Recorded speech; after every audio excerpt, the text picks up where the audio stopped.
ጌታን ተቀበሉ። አዎ ተቀብለናል። ጌታን ተቀብያለሁ የሚሉ ሰዎች ከቅዱሳን ጋር የትከሻ መለካካት ይፈጽማሉ። ይሄ ዲስኩር እንጂ ጌታን መቀበል አይደለም። የክርስቶስ የሆኑ አርአያዎቻችንን አለማክበር ጌታን መቀበል አይደለም።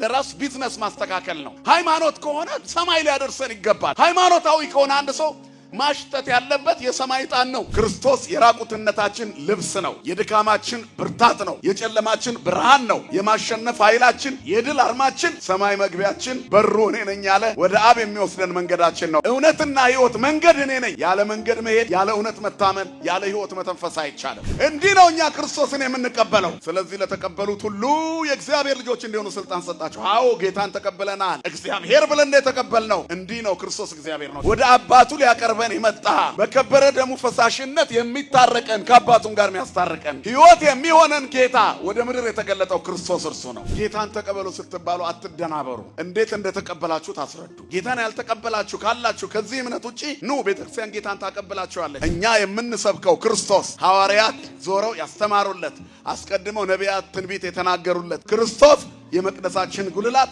የቤታችን ራስ፣ የሕይወታችን ዋልታ ነው። ክብርና ምስጋና ለስሙ ይሁን። ክርስቶስን በትክክለኛ ማንነቱ በሰከነ ሰብዕና እያመለክ ነው ተሻግረን ለመኖር ትልቁ የአዲስ ኪዳን ቤት ይቺ ናት። የአዲስ ኪዳን ቤት እዚህ ነው ጌታ ያለው፣ ሌላ ቦታ የለም። በእርግጥ የምነግራችሁ ጌታ ያለው እዚህ ቤት ነው፣ ሌላ ቤት አይደለም። በሰዎች ስሜት የማይገለጠው ጌታ እዚህ ነው ያለው። ሐዋርያት ያልከለሉት የገለጡት ጌታ እዚህ ነው ያለው። ድንግል ማርያም በግርግም አቅፋ ያየነው ሕፃን እዚህ ነው ያለው። ቀራንዮ ላይ ሆኖ እነኋት እናታችሁ እኔ መድኃኒታችሁ ያለን ጌታ እዚህ ነው ያለው። መስቀሉን ስታዩ ከታች መሶበ ወርቅ አለ። መሶበ ወርቁ ውስጥ ህብስት አለ። ከመስቀል ላይ የወረደው የሕይወት እንጀራ ለዓለም የተሰጠው በመሶበ ወርቅ በእመቤታችን ይቀመጣል። ከዚያ የወጣው መና የሕይወት እንጀራ ነው። አንቲ ውእቱ መሶበ ወርቅ እንተ ውስቴታ መና ህቡ። የተሰወረ መና ያለብሽ የወርቅ መሶብ አንቺ ነሽ ይላታል በውዳሴ ማርያም። ህብስት ነው፣ እሱም የሕይወት እንጀራ ነው። ዘወረደም ሰማያት፣ ከሰማያት የወረደ ወሀቤ ሕይወት ለኩሉ ዓለም፣ ለዓለም ሁሉ ሕይወት የሰጠ ክርስቶስ የሕይወት እንጀራ ነው ትላለች ተዋህዶ። ለተቀበሉት ግን ላመኑትም የእግዚአብሔር ልጆች እንዲሆኑ ስልጣንን ሰጣቸው። በዚህ ርዕስ ላይ እንነሳለን። የትምህርታችን ርዕስ በአጭሩ ከዚህ ውስጥ ስናወጣ እግዚአብሔርን መቀበል ወይንም ጌታን መቀበል በሉ። እስኪ ሁላችሁ ጌታን በሉ። ክርስቶስን መቀበል።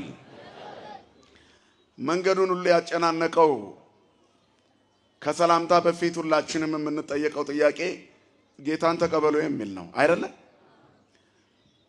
እንዴት ነው በኦርቶዶክሳዊ አስተምህሮ ጌታን መቀበል? ክርስቲያኖች መቼ ነው ጌታን የሚቀበሉት? ያልተቀበሉበትስ ጊዜ መቼ ነው? ጌታን መቀበል ማለት በኦርቶዶክሳዊ አስተምህሮ ምን ማለት ነው? ይሄንን ነው የምናየው። ሁሉም የየራሱ አስተምህሮ አለው፣ ሁሉም ሃይማኖት። በእኛ በኦርቶዶክሳዊ አስተምህሮ ግን ክርስቶስን እንዳልተቀበልን አድርገው ሲኮንኑን እናያለን። ክርስቶስን በመቀበል ደረጃ ያልፎከረች ነገር ግን በትክክለኛ ማንነቱ የተቀበለች ኦርቶዶክሳዊ ተዋህዶ ቤተክርስቲያን ናት። ክብርና ምስጋና ለአምላካችን ለእግዚአብሔር ይሁን። በዚህ ትምህርት እንማራለን። ለተቀበሉት ሁሉ በስሙም ላመኑት የእግዚአብሔር ልጆች የሆኑ ዘንድ ስልጣን ሰጣቸው። ክርስቲያን መሆን፣ ክርስቶሳዊ መሆን እንደ ግለሰብ እንደ ሀገር እናያለን። በሁለት ከከፈል ነው ይበቃል። ኢትዮጵያ እንደ ሀገር ከእግዚአብሔር ተወልዳለች። የተወለደችው በ34 ዓመተ ምህረት ነው።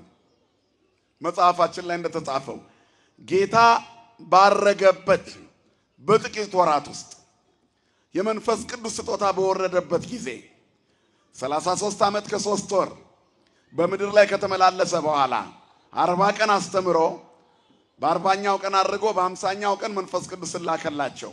ኢየሩሳሌም በታምራትና በትምህርት ተሞላች። የአጋንንት ኃይል ተናጋ። የምድር መሰረት ተናወጠ። የእግዚአብሔር መላእክት በምድር ላይ ወረዱ። የመንፈስ ቅዱስ ጸጋ ምድሪቷ ላይ ሞላ። የደቀ መዛሙርቱ በእሳት መጠመቅ ምድሪቷን በእሳት